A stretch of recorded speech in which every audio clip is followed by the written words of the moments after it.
Hi friends, welcome back to my channel. I'm Libby. If it's your first time here, welcome, and I hope that you stay a while. Have you ever wanted to have butterflies dangling from your ears? Well, you're in luck because today I'm going to show you how I made these super pretty butterfly dangles. I use a really fun clay cane technique that I've never done before, and I'm very pleasantly surprised with how they turned out.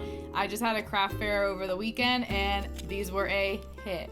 Smash hit. This video is actually a 2-for-1 because not only do I show you these dangles, I show you these super cute stud dangles as well. I just can't find them at this very second. But anyway, like and follow me on all my socials at Libby No Niche, and I do have an Etsy shop, Libby No Niche LLC.etsy.com. I am ready for fall. I hope that you guys are ready too, because that's what's coming next. Coming at you fast, fall. But first, butterflies. Thanks for watching. First things first, we have to set up our work area. I use this clipboard that I got from Hobby Lobby like at least 5 years ago, and I make that my workstation so I can move it if I need to, if I want to take a break or whatever. I put parchment paper down so that I have like a nice working surface. I have my tiles, I have my roller, I get my clay ready, I have the extruder, and I grab the cutters that I'm planning on using. I can't forget to do the alcohol. I clean my hands and all my tools and I roll it through the pasta roller and everything, because even if I just did it, an hour ago, it somehow dog hair got on there or whatever. So you just have to keep doing that as frequently as you see fit.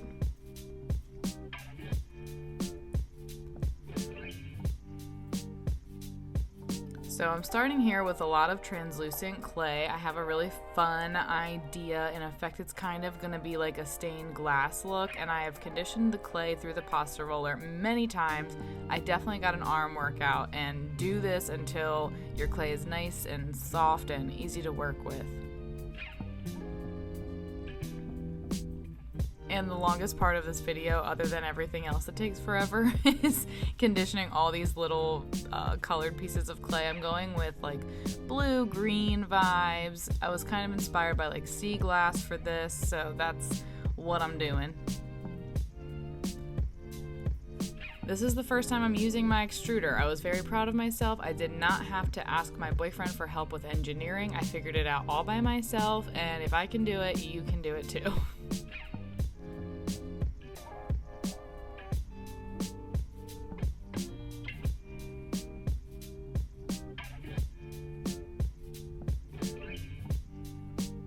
So I have just like a circle attachment on the extruder because I want to basically do a bunch of translucent rolls, and then I want to wrap each layer of the translucent clay in like a skinny layer of the color. I think this will be like a really cool effect, and spoiler alert, I have seen the final product and it is totally cute. This just takes a very long time.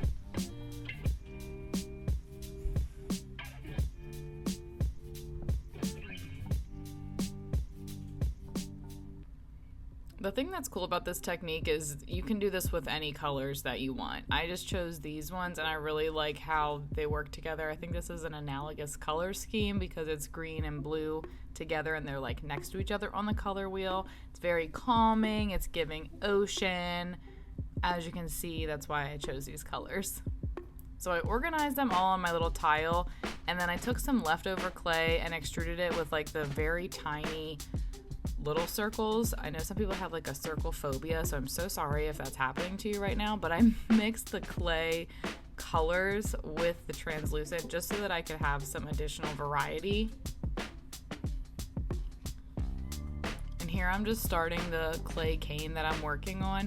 I'm kind of adding these to try to make it so that I don't have any of the same colors next to each other. I'm trying to do different sizes of like the rolled up clay that I did.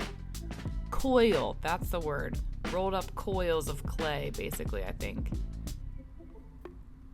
And this did take way longer than you would think, so just be prepared. However, I have plenty left over from this project, so it's nice because if I wanted to use this clay cane again, I still have some. The first cut to see what it looks like, I'm very happy with it.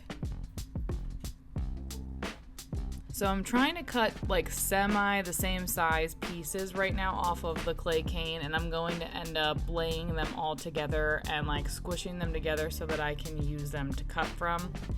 This part is so satisfying to me. It literally cuts through like butter, so that's awesome.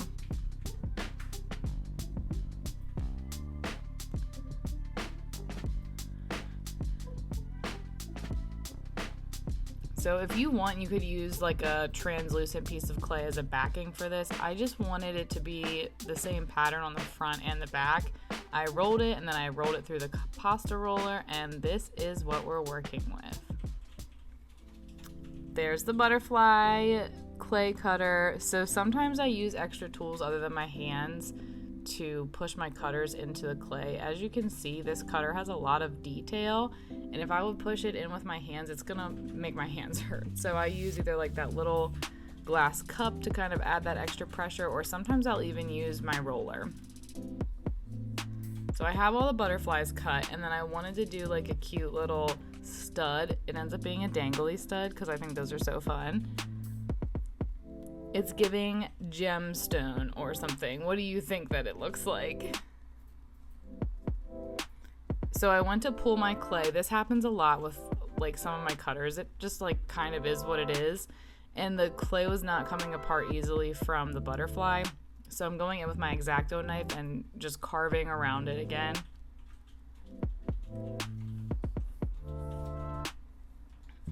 And the clay peel, that is a little bit messy, but whatever, we make it work. I think I forgot to mention I dipped all of my cutters in cornstarch before I use them on the clay. That is my preferred method of using the cutter without saran wrap in between the clay.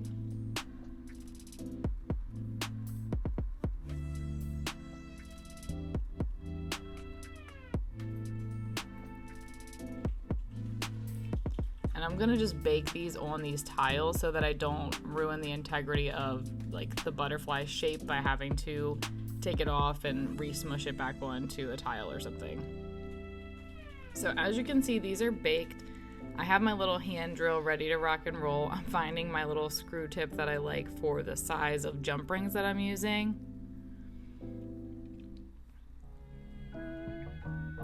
I love when they're so stuck to the tile. It's like so satisfying to scrape them off. So I'm just going in and drilling holes in every single one of these pieces. I'm actually going to end up doing this twice because I am going to be coating these with UV resin to add additional shine and give them some more strength. I have not found a resin drill bit that I like enough and trust enough that if I use it on the resin, it doesn't make it like turn white or seem like it's lifting off of the clay. So I just drill everything after I've baked it, then I go ahead in with the resin, and then I drill it again.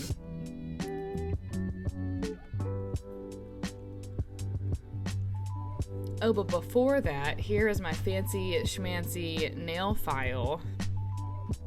There's different ways that you can trim up the edges of your clay, but because we use the X-Acto knife, the edges of my clay are pretty good, so I'm just going in to do some little quick touch-ups with the nail file.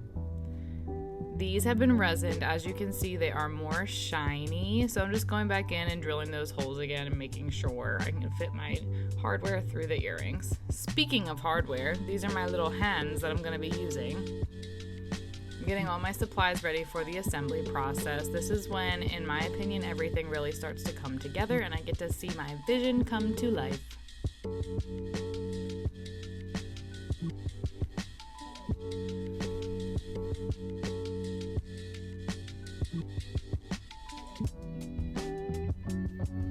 So I'm using the pliers as hands, and I'm opening the jump ring, adding the clay piece, adding the stud hardware. I'm going with silver with these because since the butterflies and the little studs are cool toned, I figured that the silver would look really pretty. And for the butterflies, I thought they would be super cute to do the chain dangle. I love that. I do that with my Monstera dangles as well. It adds such a beautiful movement. I think it just looks extra pretty. So I'm measuring this chain here by going the length of the butterfly wings.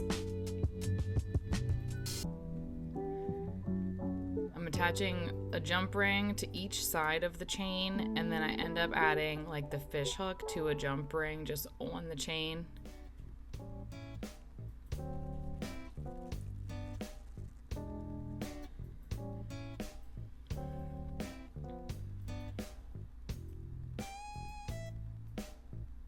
And there she is, so pretty. If this isn't your first time here on my YouTube channel, then you already know what we're doing with this watercolor paper and watercolor supplies. Also, I've swatched this entire palette of watercolors on my channel. If you haven't seen it, go ahead and watch it. Again, I'm just grabbing like all the colors that I need that go with the earrings that are in my watercolor kit, and I like to make my own earring cards for my earrings out of watercolor paper. I think it adds a special touch. Sometimes I do more complex designs, sometimes I do more abstract designs.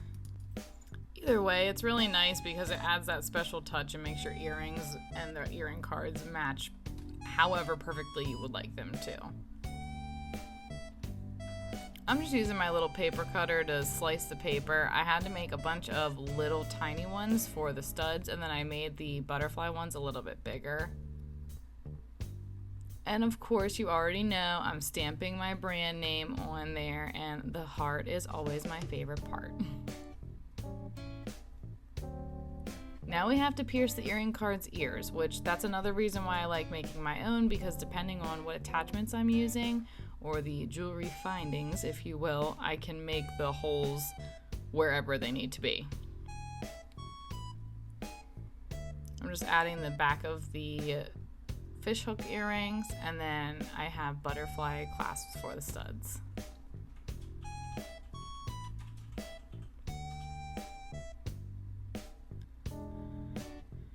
And here is the final product. This is in indoor lighting, and then here are some photos of out in sunlight. Either way, I think that they're really pretty. If you made it to the end of the video, I just want to say thank you so much from the bottom of my heart. I so appreciate you being here. It literally means the world to me.